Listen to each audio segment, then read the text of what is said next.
Magandang oras po sa inyo lahat na nakikinig sa akin. Meron na akong gustong sagutin ang bato ng Malacanang. Noong nagpunta ako sa Roma, binato ako ng katakot-takot na mga trolls. Ang tawag ko dyan, attack dog. Alam niyo ba attack dog? Ulol na aso, pag nakaamoy ng pera, kakagat. Now, lahat, tandaan niyo po ito. Isa lang ang salita ko. Pag may totoo sa mga panira nila, magpapakulong ako. Ngayon, hindi sila nakontento sa trolls. Ngayon, ang naging trolls, yung spokesperson ng Malacanang, Claire Castro, Yusek Claire Castro. Ganun ba kababa ang spokesperson ng Malacanang? Naging parang attack dog. Dahil kung basta magsalita, parang attack dog. Alam niyo ba, girl, ang pagsasalita mo, para kang attack dog. Alam mo ba, attack dog, sinabi ko na, pag nakaamoy ng pera, kakagat. Naiubusan na ba kayo ng attack dog na ikaw na mismo ang nagsasalita? Magsalita kayo ng totoo para paniwalaan kayo ng tao. Wala kayong isang salita eh. Sasagutin ko, ano yung mga issue mo sa akin? Nabanggit mo, weteng. Sabihin ko sa'yo, on record tayo mag-base lahat. Kung gusto kong weteng, panahon ni GMA, madami akong makukuha. May kinunaba ko, mas isa, magtanong kayo sa mga may ng STL, yung mga nagpapaweteng nung araw, doon sa bayan, sa probinsya ni Presidente. Wala akong kinuha. Kung interesado ko, ang dami mong nakuha. O, yun ang sagot ko sa weteng. Ano pa ang issue? Ang dami mong binabato ng dito to. Ano pa ba yung mga issue niya? PCSO. PCSO. Ikaw nagsabi yan, ha, girl? Miss Claire Castro. Ikaw nagsabi, ano ba meron dyan? Bakit yun ang gusto mo? Bakit yan? Direktor. Bakit pinagpipilit mong direktor? Hindi ko po pinagpipilit. In-offer yan dahil ang sinabi sa akin ni First Lady noon, ikaw nagsabi si First Lady noon, there must be something for Manong Chavit ang laki na tulong. PCSO o PAGCOR. Kinongratulate pa ko yung mga kaibigan niyang babae sa mga barkada niya sa Bacolod. Manong, congratulations, binigay na pala sa yung PAGCOR.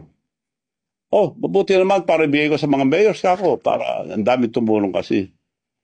Hindi rin binigay. Siba, okay lang, nagtabo ba ko? Antay, mag-antay pa rin ako. Antay. O kung hindi, PAGCOR, PCSO, wala rin. O, ito na. Nagtambo ba ako? Hindi. Antay pa rin ako. Pinag-antay ako, antay pa rin. Pumunta sa bahay ko si Milyonaryong Robles. Chairman ngayon ng PCSO. Milyonaryo na raw. Kaya tawag ko dyan, Milyonaryong Robles. Pumunta sa bahay. O, Manong, gusto kitang tulungan. Ganito. Ibibigay ko sa iyo ang, magantay ka lang. Antay. Oo. Bibigay ko sa iyo ang Laguna at Batangas. So, salamat naman para maibigay ko sa mga mayors na tumulong. Nung ibibigay na, tapos na antayin mo lang na matapos ang kontrata, nung tapos na, kinausap ako. Kailangan kausapin mo sa taas. Bakit? May instruction sa taas na bibigay sa iba. So, sino? Yun daw, doktor niya at saka meron pa. Hindi ko nasasabihin yung iba. Sosyo sila. O, nagantay ako, nagtampo ba ako? Antay pa rin ako. Antay lahat ang sinabi. 3 taon na ako pinag-antay. Antay Marcos na ako. Pinag-antay ako eh. So, yun ang sagot ko sa PCSO. Wala akong interest, girl. Sa PCSO, director lang. na sinasabi mo, interest. Anong pinag-interesan mo dyan? Sila nag-offer niya, director lang. Dahil yun ang bakante noon. Isa-isa, nag-appoint. Oh, meron na naman na-appoint. Sabi ni Presidente mismo, baka naman malaking hindi, director na lang daw. O, director, okay. Madali yan. Libo yan, dami yan. Oh. Sabi naman ni Secretary Lagdame, ako bahala. Director lang ng PCSO, ako bahala. Antay ka lang. Antay. Isa-isa, may na-appoint na director. Tawag na naman ako. O may na-appoint na, wala naman. Akong bahala, Manong. Antay ka lang. May na-appoint na naman. Nagkita kami, akong bahala. Maantay ka lang. Hanggang napuno. To cut the story short, napuno. Ayun. Hanggang ngayon, wala. So, wala silang isang salita. Kaya ikaw, girl, dapat isa lang ang salita nyo, huwag kayo magsinungaling. Dahil lahat ng sinasabi mo, puro kasinungalingan na panira lang sa akin. Kaya para kang, kung umasta ka, para kang attack dog. Alam mo na attack dog. Ulol na aso, pag nakaamoy ng pera, kumakagat. Parang ganun na ang tsura mo sa, hindi ka na spokesperson ng Malacanang. So, umayos kayo dyan. Spokesperson supposed to be a professional, hindi attack dog. Bago kayo magsalita, i-check nyo muna kung totoo. Puro kasinungalingan yung panira nyo sa akin. Sasagutin ko sa isa. Kung babanatan nyo ako ng mga kasinungalingan, babanatan ko kayo ng doble.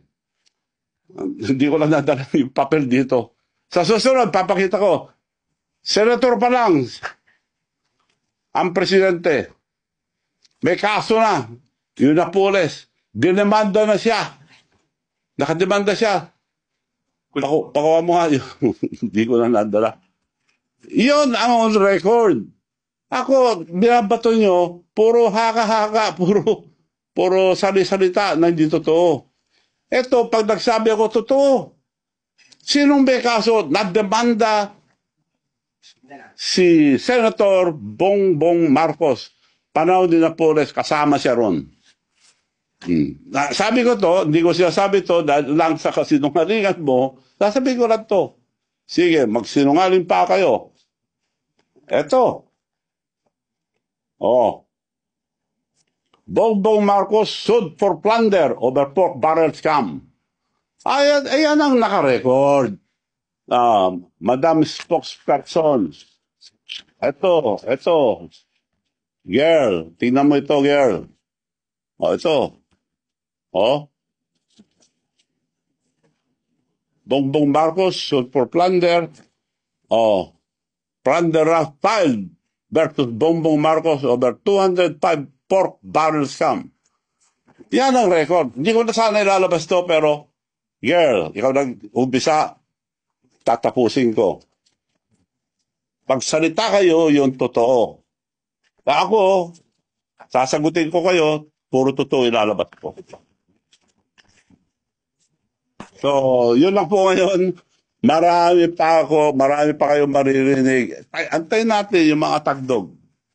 Puro kasinungalingan. Ulitin ko po, kung may katotohanan, yung mga sinasabi nyo sa akin, magpapakulong ako. Hindi ako kagaya yun, nagsisinungaling. So kontento ka na, girl, na wala akong interest sa PCSO, sila na nga ako. Pinag-antay-antay ako. 3 taon ako nag-antay. Now, you cannot blame me. Antay-Marcos na ako, pinag-antay na ako. Silang gumawa sa akin Gumastos ako. Tinulungan ko sila. Araw-araw kami lang lumalabas. Unang labas pa lang, Presidente, inisulto na ako sa Japan. Sinabi ko na yun, ulit-ulit. Binati lahat na nasa presidential table, pinalala pa yung anak niya, Sandro, Dad, Manu Chavez here. Hindi ako pinansin. Bastos yun, pero hindi ako nagtampo. Kinausap ko pa rin sila. Nasaktan ako? Of course, nasaktan ako. Dahil tao lang ako, hindi ako plastic. So, girls, Tandaan mo ito. Dahil nakasama ka na sa nag-aatake sa akin, sasagutin kita maski sa anong sabihin mo. Pero magpakatotoo kayo. Marami akong ilalabas. Totoo lang lahat. Maraming salamat po at sa susunod, magkita-kita po ulit tayo.